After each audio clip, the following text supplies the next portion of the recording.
Welcome to the McFeely Mess podcast at Inforum.com. In-depth conversations and opinion covering a variety of topics from the world of news, sports, and more. Here's Mike McFeely. Welcome to another episode of the McFeely Mess podcast at Inforum.com. Joined today by Mr. Northwestern himself and 33.333% of the axis of evil, the journalistic axis of evil, along with myself and Jack Zaleski. It is Jim Shaw, columnist for the Forum and sometimes guest host for Joel Heitkamp on KFGO and longtime journalist and media figure in Fargo-Moorhead. Hello, sir. How are you? I've got a little bit of a cold, but when Mike McFeely calls, you jump and you play in pain. Well, you do one for the team, and I want to congratulate you on being part of the axis of evil. It's not often that one gets put in that category, so I hope you will take it to heart. But what's happening right now is that, we are corroborating right now. We're conspiracyizing right now. We're getting our plans together to bring down all the people in North Dakota we want to bring down. That's what happens when we're not on this podcast. You and I and Zaleski all sit together. This is true. And we come up with an agenda. Right. And it's worked so well that for the last 30 years, a Democrat hasn't won a statewide office. Yeah. We need to find another approach because this one clearly is not working. We're clearly the three stooges of the axis of evil. There's no question about that. I wanted to have you in today. We're recording this on Wednesday, April... What is the date today? April something or other, 24th. Last night was the first gubernatorial debate on the Republican side as Kelly Armstrong, a sitting U.S. congressman, and Tammy Miller, the current lieutenant governor, are duking it out to try to win the June primary to appear on the ballot in November as a Republican candidate, which will then mean, with all due respect to Merrill Pepcorn, that a Republican, that person who wins the June primary, is going to win the general election because it's North Dakota.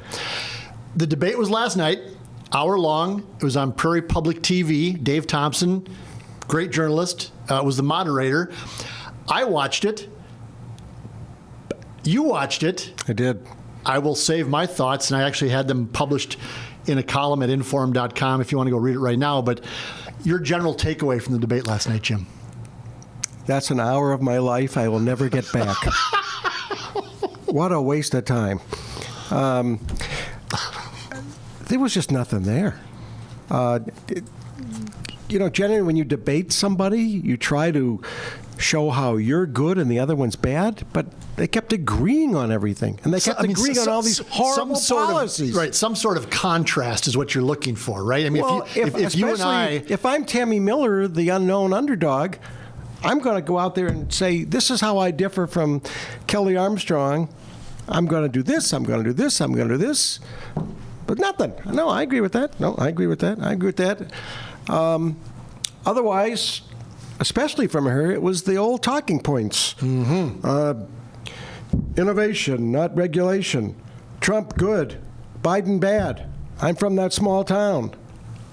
I'm a business leader. I'm a business leader. Oh, and this one gets me. I'm an outsider. Yes. Okay? Mind you, for the last 4 years, she's had a high position in the governor's office. 3 years, she was the chief operating officer, and the last year she's been lieutenant governor. How in the world does that make you an outsider? If anything, that is the ultimate insider. Right. And, that's the part of the Trump playbook, obviously, in 2016, that attracted voters to him was the idea that he was not a politician, right? That he's an outsider. I'm a successful businessman, even though that's very much up for debate. But that was his playbook, right? And that was Doug Burgum's playbook, which worked in 2016. So she's following the Burgum playbook. Burgum used the same playbook. So clearly, whatever consultants Tammy Miller has hired for many thousands of dollars, likely the same ones I think that Burgum used out of Washington, D.C., they have told her, look, this is what worked for Trump. This is what worked for Burgum. This will work for you. Never allow yourself to be seen as an insider or a politician. You are always the outsider. And she's stuck to that. You can pull the string. I am an outsider. I am a business leader. I'm not a career politician. The same thing in everything she says comes out. What I find comical about it, Jim, is in addition to what you pointed out, that she's literally been an insider for the last 5 years or 4 years. She's never been an outsider anyway. She's been a very powerful CEO of a successful company. She's incredibly wealthy, I don't care. That's good for her that she is, but that makes you an insider. She's never been on the outside peering through the window like some people are in this world. She's always been in the room at the table. She's never been an outsider. Correct.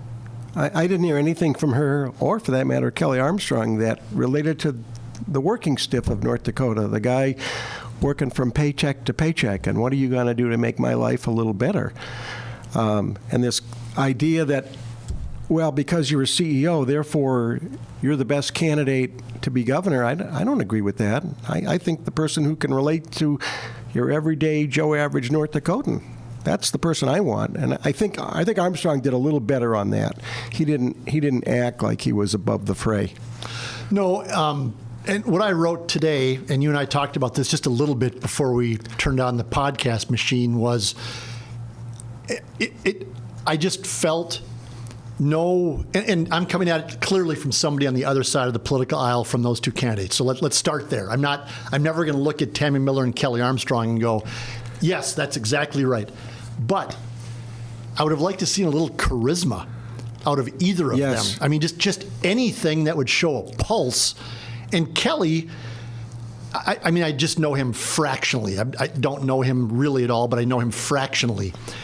And the conversation I've had with him in the past, he's a nice guy to talk to. He likes baseball. He likes sports. He likes to hunt. He likes to fish. He's a kind of a typical rural North Dakota guy, despite the fact that I think his politics are horrible, although I don't think they're as horrible as he lets on because of what he has to do to endear himself to Donald Trump voters. But, I mean, just none of that showed through last night.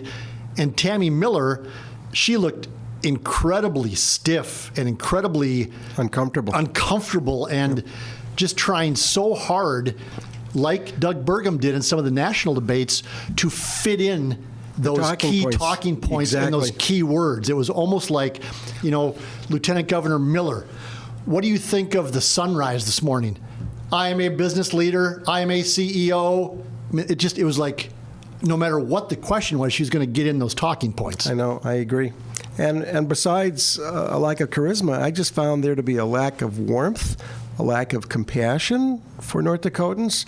I just didn't get the feeling that these people really could empathize with the day-to-day issues that most North Dakotans are going through as they try to pay their bills and raise their families and send their kids to schools. And they seem to be in another world. Well, an interesting thing that Armstrong said was when Dave Thompson, the moderator, brought up the idea of the culture wars, the book bans, the anti-LGBTQ policies that North Dakota has adopted, the anti-abortion, very strict, incredibly strict anti-abortion laws in North Dakota, all of that.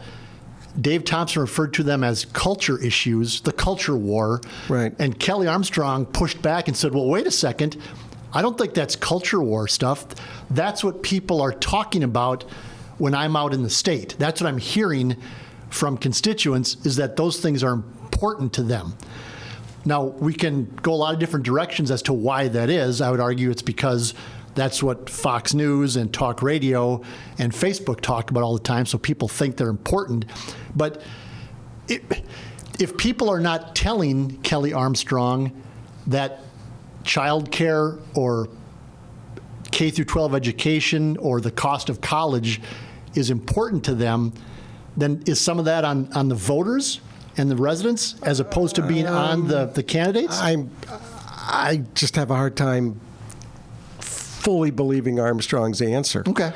Every politician I've talked to say the number one issue they hear about from North Dakotans is property taxes. Oh, okay. I was going to say daycare is the one I keep hearing about. The cost of daycare. Daycare is right there, as well as the workforce shortage. Yep. Businesses can't find help to stay in business or keep their businesses operating the way they need to.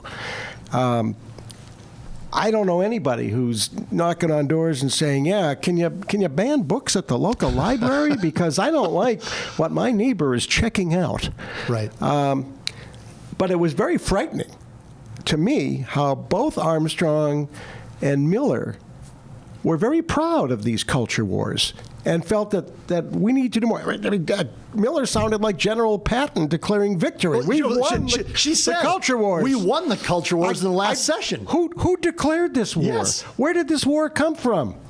For years. When was the victory parade? When was the ticker tape parade down Broadway in Fargo with Doug Burgum waving to the adoring citizens like General MacArthur did after he was fired? Right.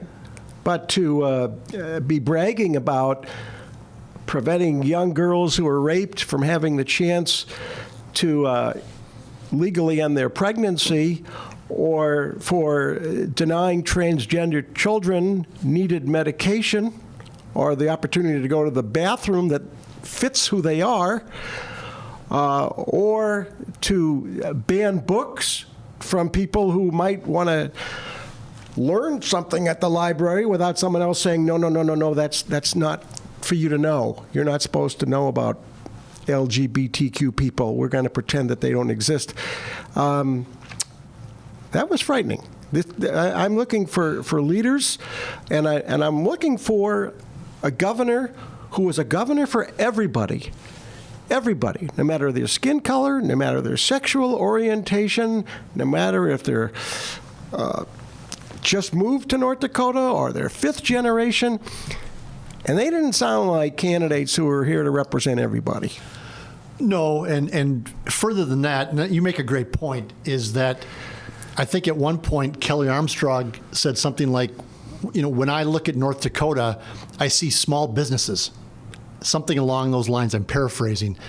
And that's an odd thing to say. I don't know any real person that when you ask them, when you think of North Dakota, what do you think about? And their answer is, small business. I mean, no real human says that. Wouldn't you say farming and oil? You'd say, the first thing I would say is the beauty. Rural, okay. I would say the people. I would say agriculture. I would say hunting, fishing. And then oil's in there somewhere, obviously, too. Okay. Because those are the things that I would think of if somebody said, what's the first thing that pops into your head when you think about North Dakota? Small business would not be one of those things. Not at all. Every state has small businesses. I mean, am I missing one? Is there some state that just has big businesses or no businesses? But I think what it speaks to is the world in which the two candidates live, right? Is that Tammy Miller, even though she's from Brockett, North Dakota, you might have heard that she's from Brockett, North Dakota. Family business. It's a small town. Have the shotgun to protect the business. You may have heard that story. Yeah, I've heard that once or twice. But she does not exist in a world where you're taking your kids to kindergarten in the morning and, going to have coffee with your neighbor and those types of normal, just those types of normal things. Kelly Armstrong is also, again, there's nothing wrong with being wealthy, but he does not come from a world where you're scraping paycheck to paycheck to, am I going to buy groceries? How much groceries can I afford this week? I got to pay my daycare bill. My car broke down. How am I going to afford that $500, $750, $1,000? He's not coming from that world like many North Dakotans are. I agree. Instead, they're in a new world of Republicans. The old Republicans were less government, stay out of your lives. And now they're for more government and let's intrude in everyone's lives and say you can't read this and you can't go to this bathroom and you cannot take care of your unwanted pregnancy because we know better. And we're going to make sure that you don't have these rights anymore. Both of them tried to paint themselves as being the most Trumpy candidate, the Trumpiest of the Trump lovers. And that's expected because Donald Trump is going to get 65% of the vote in North Dakota in November. It's a very Trumpy state. He's very popular here. Mm-hmm. They've made that decision. Do you think that's going to make a difference in the June primary? Do you think people are going to go into the voting booth and say, you know what, Tammy Miller, god dang it, she's just more Trumpy than Kelly Armstrong is? And I think Donald Trump likes Tammy Miller more than he does Kelly Armstrong, so I'm going to vote for her. Is that going to be a difference in this race? As of today, no, because they're both kissing Trump's behind. And I believe, I'd be interested in your take on that. I know you alluded to it a little bit. I believe that Armstrong's vote against aid to Ukraine was motivated by trying to suck up to Trump, because Trump, for some who knows what reason, loves Vladimir Putin and hates Ukraine, and so Armstrong has to play the Trump suck-up game. So as of today, the answer to your question would be no. I don't think either one has come off as more Trumpy than the other. But if between now and June 11th, Donald Trump endorses one of them, that's huge. And I think both of them right now continue to really speak to an audience of one, hoping, begging that Donald Trump will come out with an endorsement for one of them, which could make the difference in the June primary. Yeah, and I think you and I maybe talked about this last time, or maybe I talked about it with Joel Heitkamp on a podcast, but I do think that part of what's going on, I think Doug Burgum is angling for an endorsement from Trump for Tammy Miller. Yes. That's part of what he's doing. And I do think it could make a difference. I mean, it wouldn't to me, obviously, because I don't understand that world where I'm going to vote for a candidate because this guy says that she or he is better than the other person, especially Donald Trump. I don't know what would motivate somebody to go, yeah, that's who I'm voting for because Donald Trump wants that. But be that as it may, that's what's going to happen. I agree. I think it's fairly obvious that Kelly Armstrong voted against the Ukraine aid, which was just an abhorrent vote. I mean, the worst vote that Kelly Armstrong has ever made in his political career, because it was not about doing the right thing and the best thing. It was strictly to protect his own political career. And that's the most cowardly, I agree, thing that a politician could do. And again, especially because it's Donald Trump who is trying to not even impress, he's just trying to avoid the fire from Donald Trump if he voted for, and I don't know that Donald Trump even knows that Kelly Armstrong exists. I don't know that either. You know, but apparently Kelly is so afraid of that happening that he would vote against most people's better judgment, as 220 other Republicans did. What a horrible vote. We deny assistance to Ukraine, the war's over, and tens or hundreds of thousands of Ukrainians are dead, or in prison, or tortured. I mean, is this who we are as America? Does Kelly Armstrong think about the consequences of what he's doing by basically supporting Vladimir Putin in a horrible, indefensible war against innocent people just trying to survive in their little democracy? Stunning. Do you think, given North Dakota's ancestral ties to, Germany, there are plenty of Ukrainians historically in western North Dakota. Right. Do you think that vote, if Miller made something of it, which she won't, because again, she wants to get Donald Trump's endorsement, could that backfire on Armstrong? That people, well, the key, every poll you see, it doesn't matter what your political party is, people other than the absolute far right-wing wackadoodles support Ukraine and understand that Russia is a threat to everybody on this planet, including the United States. So, he's voting for his own interests, but he's also voting against the popular thing to do among the voters. And let's not overlook the fact that Republican North Dakota Senators John Hoeven and Kevin Cramer voted for the aid to Ukraine. Hoeven's not up for election. Kramer's not worried about it. Correct. I mean, is Donald Trump going to endorse Kramer's opponent? I don't think so. But you're right. I think that Miller could exploit that vote, but she won't because Donald Trump would be upset by it. But I think it's a winning issue. Most people, and you could see by the Congress that went 3-1 for Ukraine aid, can see the difference between good and evil and understand that Ukraine needs our assistance and they're the good guys. But I just don't see her touching it, even though it's a winning issue for her. Yeah, no, and she needs something. She needs to find something. Right now she hasn't got it on Armstrong in order to boost her campaign. Well, she doesn't. Well, first of all, she doesn't have the name recognition. Nobody knows who she is.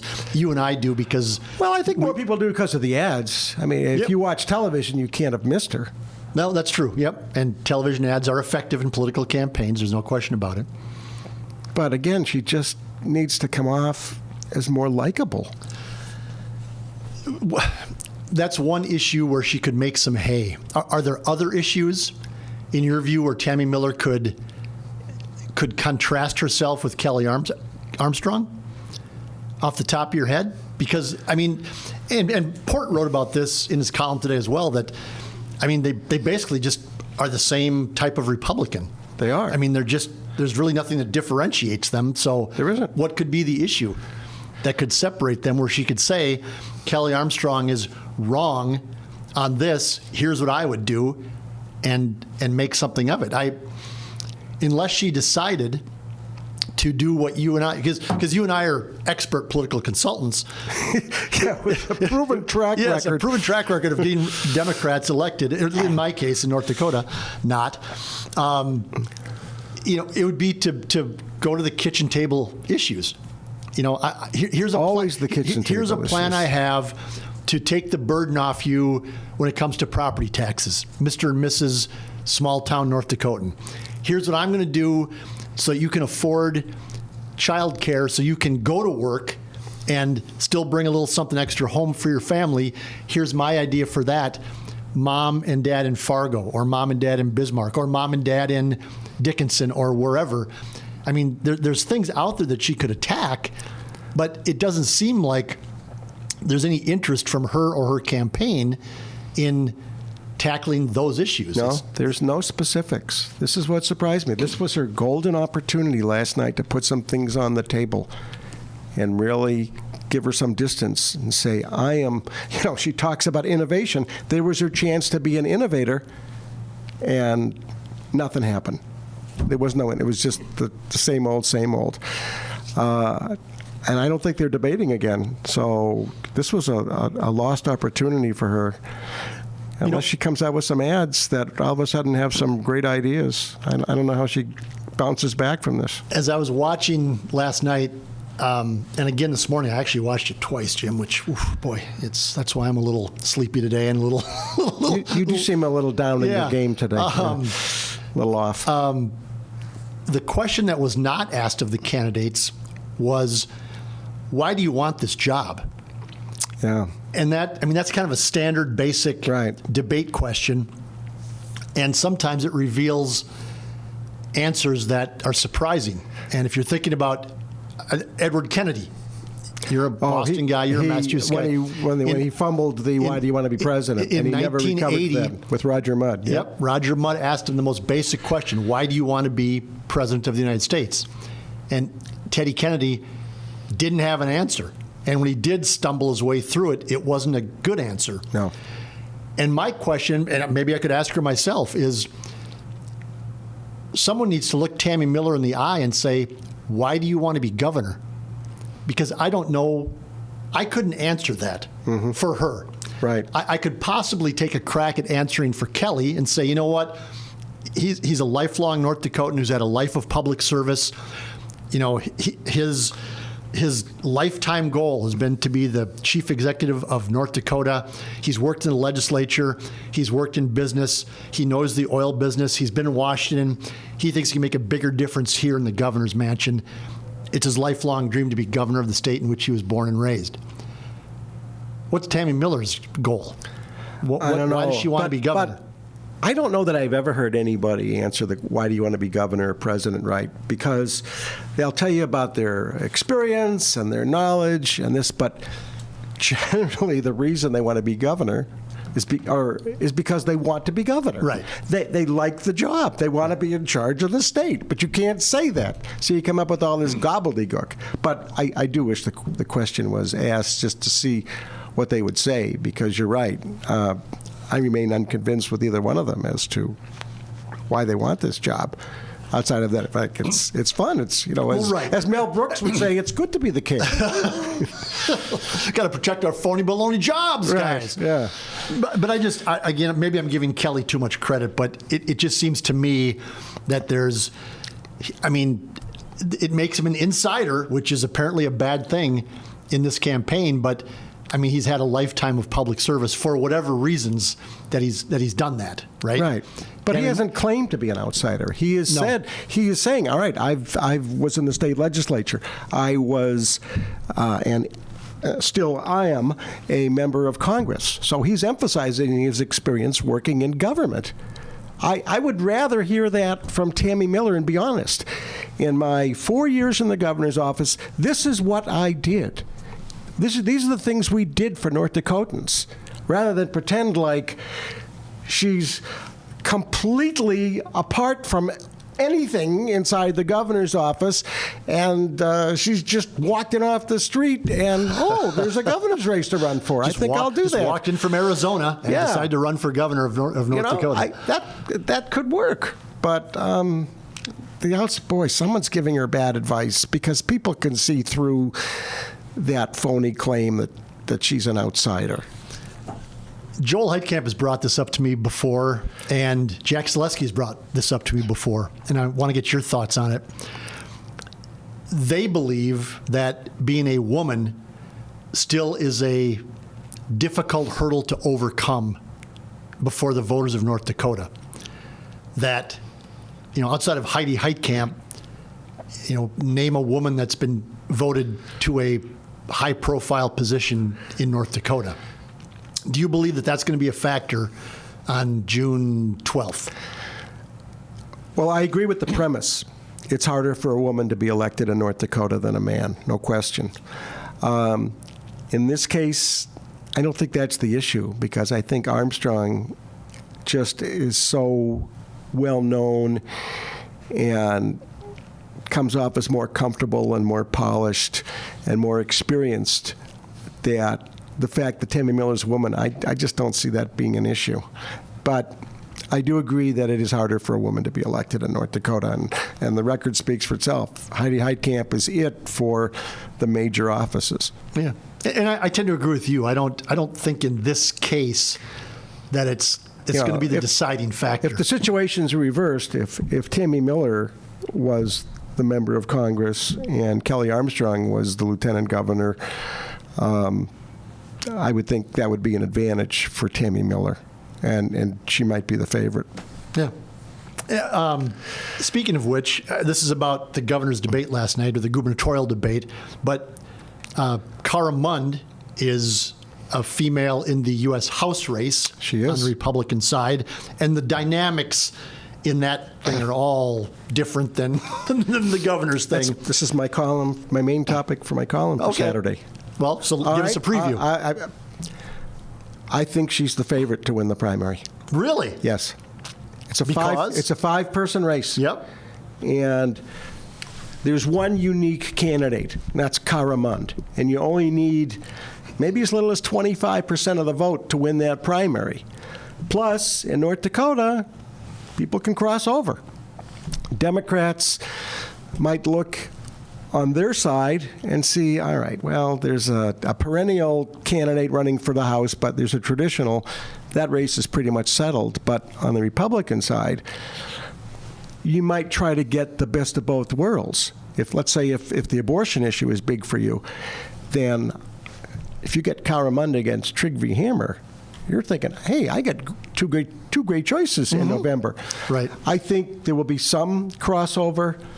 I think more people are pro-choice than publicly acknowledged in North Dakota. I think the other 4 candidates in the race are very much like each other, and Mund is distinct and unique. This all plays in her favor in a 5-person race. So, I mean, who knows? There's no polling on it. Right. But if she can get some money, which she didn't have last time, but if she can get some money in organization, I think she's the candidate to beat in the Republican primary in North Dakota.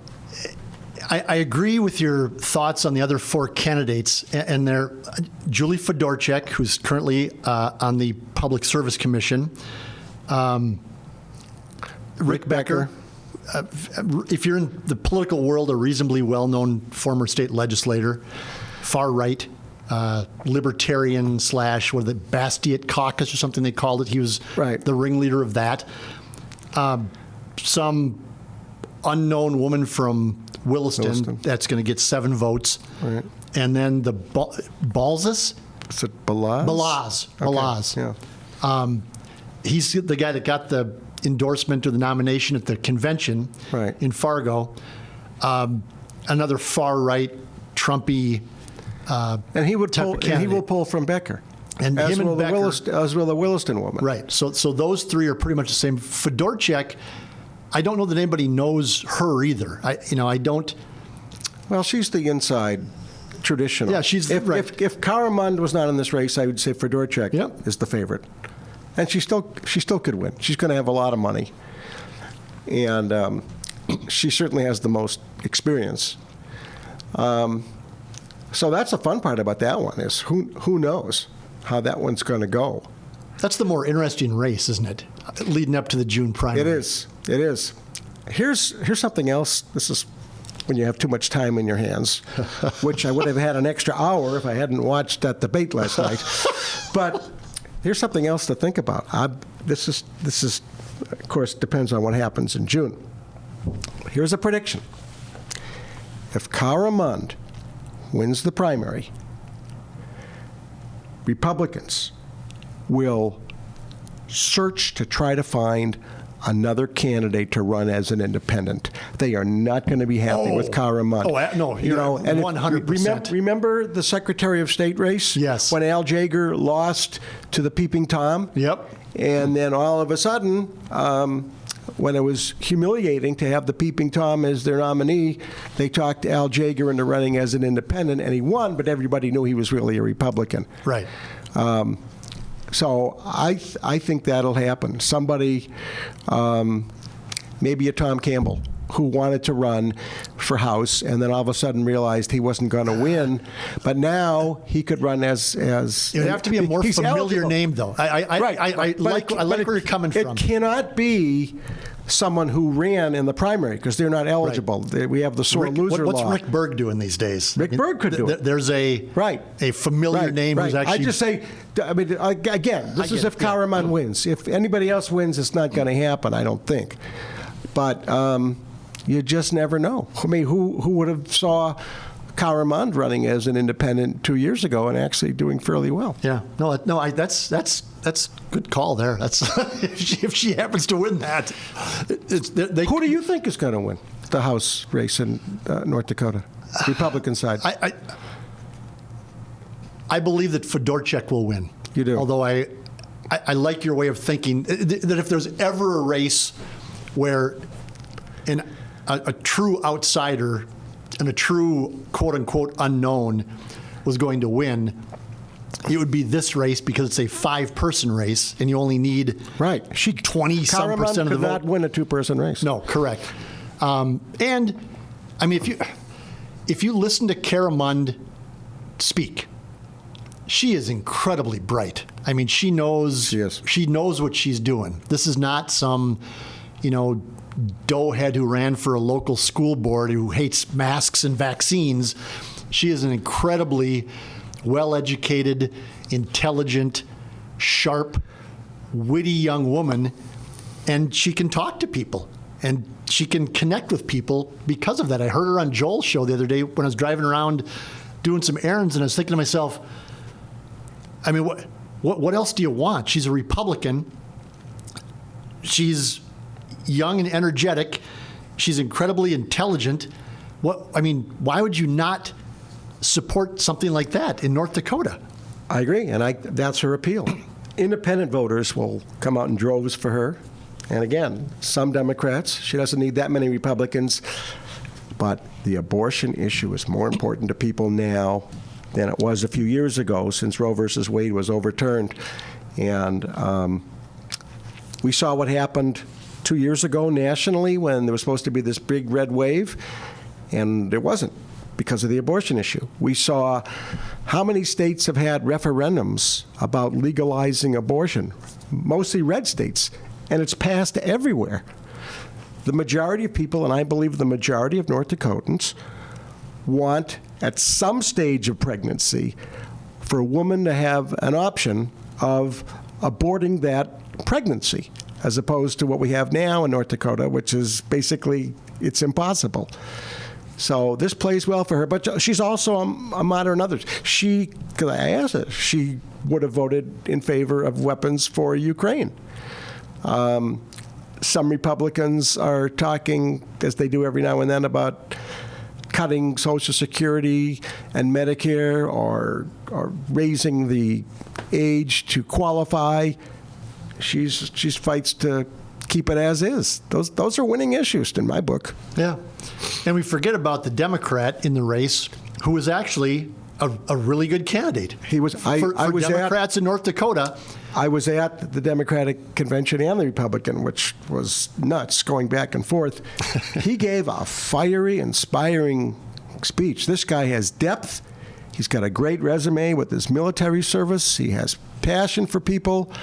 And for that matter, Merrill Pepcorn, still an underdog, but it was just so refreshing to hear him at his speech. He's not bashing Trump. He's not bashing Biden. He's not bashing Kelly Armstrong. He's just saying, let's take care of each other. Let's be good for each other. That's why I'm running. It's like, wow, what a concept. Well, funny you bring up Biden's name, because getting back to the debate last night, it was, again, you wonder whether each of those candidates, and especially Tammy Miller, if she's running against Joe Biden. You do. And clearly, again, the consultants from D.C. say Joe Biden is incredibly unpopular in North Dakota. We've set him up as a boogeyman. Hammer Joe Biden every chance you get. That'll attract more base voters in the Republican Party. And that's what she's trying to do. I know that, but we get it. I go into this race assuming that every Republican running, with the exception of Cara Mund, is pro-Trump and anti-Biden. So that's a given. Tell me something else. Tell me something I don't know. Right. Show me. Give me something unique. Make me want to vote for you. Yeah. And this is her last chance, as you said earlier. So I don't know how she fixes this. It just hasn't been. I said this about Doug Burgum years ago. I didn't think his campaigns were great, but he won overwhelmingly. He whipped Wayne Stenhjem, and he obviously went on to a couple of terms as governor. I don't know if that blueprint's going to work for Tammy Miller. It's different because Donald Trump wasn't president then, and of course Burgum had so much money. If I'm Tammy Miller, a lot of candidates do these. I haven't seen these. Do these testimonial ads. Go find people who you worked with, who maybe you were on boards with, who maybe you did some charity work with, who can tell personal stories about how Tammy Miller did some wonderful, caring, kind things and made their lives better. Because she needs that.